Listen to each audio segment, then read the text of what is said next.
సిరియాలో అంతర్యుద్ధం ముగిసింది. డమాస్కస్ పై తిరుగుబాటు దళాల ఆధిపత్యం. 13 ఏళ్ల సిరియా అంతర్యుద్ధం రాజధాని డమాస్కస్ ను హయాత్ తహ్రీర్ ఆల్ షమ్ నేతృత్వంలోని తిరుగుబాటు దళాలు స్వాధీనం చేసుకోవడంతో ముగిసింది.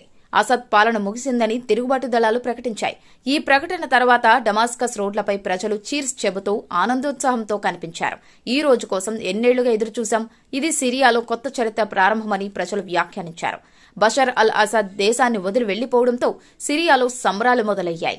ఇదిలా ఉండగా అధ్యక్షుడు బషర్ అల్ అసద్ తన కుటుంబంతో రష్యాకు చేరినట్లు క్రెమ్లిన్ వర్గాలు తెలిపాయి.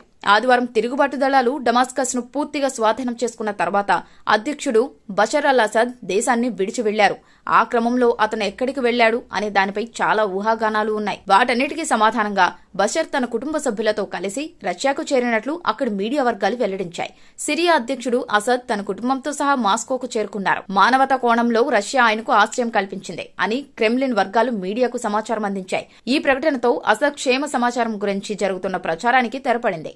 అసద్ ప్రయాణిస్తున్న విమానాన్ని రెబల్స్ కూల్చివేసినట్లు సోషల్ మీడియాలో వీడియోలు తెగ వైరల్ అయ్యాయి. కానీ తిరుగుబాటు దళాలతో చర్చల అనంతరం బషర్ సిరియాను వీడినట్టు రష్యా పేర్కొంది.